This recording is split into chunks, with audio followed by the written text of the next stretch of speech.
We begin the day with a 40-mile-long convoy of Russian military might at the door of the Ukrainian capital.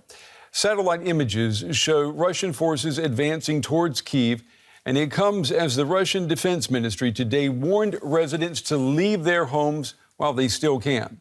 Moscow saying that it is planning to launch airstrikes on the city. Now, it has been almost 1 week since the Russian invasion began. In that time, the UN says more than 660,000 refugees have fled Ukraine. At least 136 civilians have been killed, and that includes 13 children. A day after signing an official request for Ukraine to join the European Union, Ukraine's President Volodymyr Zelensky today called on European leaders to prove that they are with the people of Ukraine.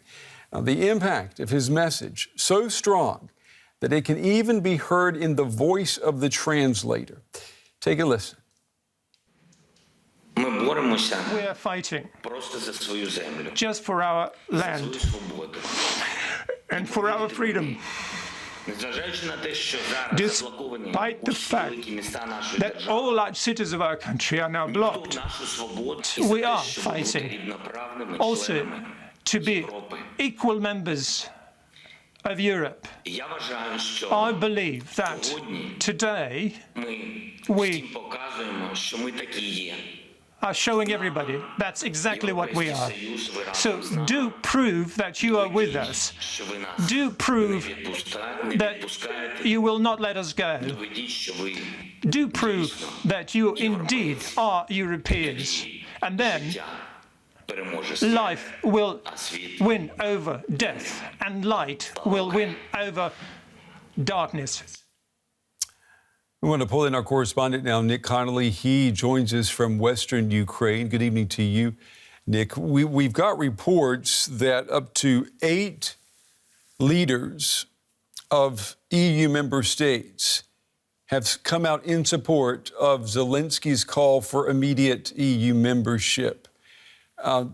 What are you hearing? And tell me, what would that mean in the immediate term for the people of Ukraine? Well, Brent, it would mean hope, given that one of the reasons we're here is, at least this is what Russia says, is to stop Ukraine joining NATO. That is one of the stated goals of Russia's campaign, although most Ukrainians would say it's more about Ukraine being brought back to Russia's sphere of influence as it sees it. But in its constitution, Ukraine says it wants to move west, it wants to join NATO, and it wants to move the EU. There's the potential there that EU membership would mean being part of the big Western family, would mean support, would mean feeling seen and heard without the same security implications and the same resistance from Moscow to that membership. We heard today from Putin's spokesman who said that EU membership was not a threat to Russia and was not something that Russia objected to. I'm not sure that's quite true. I think Russia would want to continue to influence this country more than it would be able to in the case of EU membership, but it's certainly less of a kind of hot potato. And that seemingly could be a way out of this crisis, that Ukraine, like Finland, could be in the EU but not in NATO. Is there any discussion, Nick, of the fact that Ukraine has had the past 8 years to prepare itself for possible EU membership? And many analysts would say, when you look at the rampant corruption, for example, that the country has wasted that time. Is anyone saying anything like that at the moment? Obviously, there are lots of missed opportunities here, but lots of Ukrainians would ask how much further Romania and Bulgaria have got, and had they not had a real perspective of joining the EU, where would they be now? Had they, like Ukraine, been kept outside, would they be any further than Ukraine? Ukraine has made huge strides, albeit maybe from a place that was further behind the rest of Europe than most other countries in this part of the world, partly also because it had a very chaotic 90s, and also partly because of that lack of a perspective. Most Ukrainians didn't want to be part of the Russian sphere of influence, but they were never given anything to work towards by the West, and so they were kind of hanging in the air. And that's one of the things lots of Ukrainians will say. We tried being neutral. We tried being outside of all blocks in the 90s when we were not Russia, but we were also not trying to join Western clubs. And in the end, they even gave up their nuclear weapons in return for security guarantees, which didn't stop Russia taking Crimea, which didn't stop Russia fermenting that separatist movement in the east. And they say we are just too big to be hanging in the air as some kind of neutral country. We are not Finland. We're not Switzerland. We need some kind of harbor in this region. Yeah, it's a huge country, 40 million people. Russian forces, they have been shelling civilian areas in the city of Kyiv. That is Ukraine's second biggest city.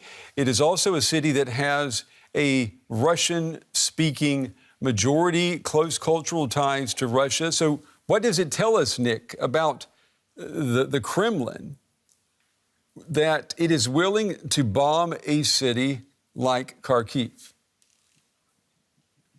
Well, it tells us the Kremlin doesn't care about public opinion and it doesn't care about soft power. I think part of this crisis is all about Russia's lack of soft power. Russia does not have a model that is attractive to middle-class citizens. It has a model that's attractive to kleptocracies in Central Asia, but it doesn't have any story of where development goes apart from Russian strength. It doesn't have any values, unlike the Soviet Union, that it can use to bind allies to itself. It's a country largely without allies, or if they do have allies, it tends to be the kind of ruling elites in places like Tajikistan.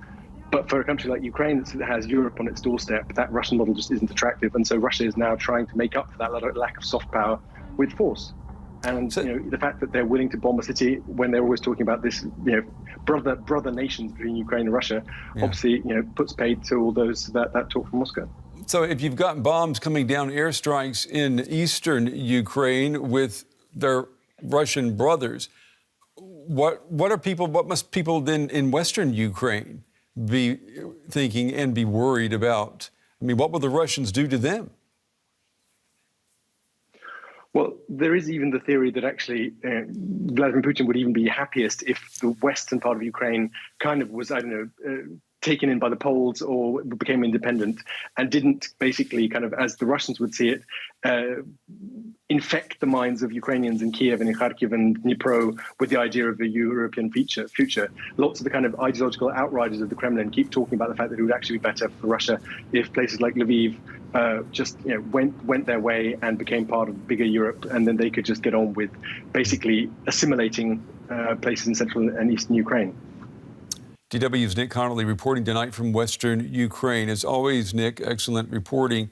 Stay safe. Thank you.